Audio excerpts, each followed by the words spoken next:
नमस्कार, जान्हवीज किचनमध्ये आपलं मनपूर्वक स्वागत.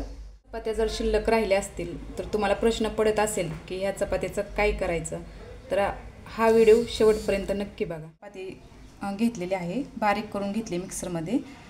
बारीक चिरलेला कांदा, टोमॅटो, हिरवी मिरची, कोथिंबीर, कढीपत्ता आणि जाडसर शेंगदाण्याचा कूट, मोहरी अर्धा चमचा,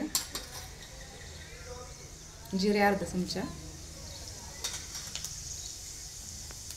लसूण,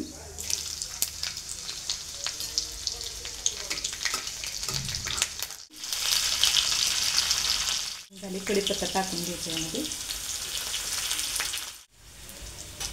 परतून घ्यायचा यामध्ये.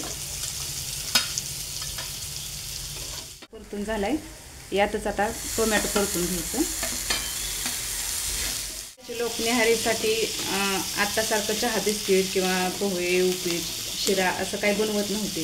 म्हणजे रात्रीच्या चपात्या भाकरी काही शिल्लक राहिलेल्या असत, त्याच्यामध्ये ते सकाळी न्याहारी त्याचीच परत.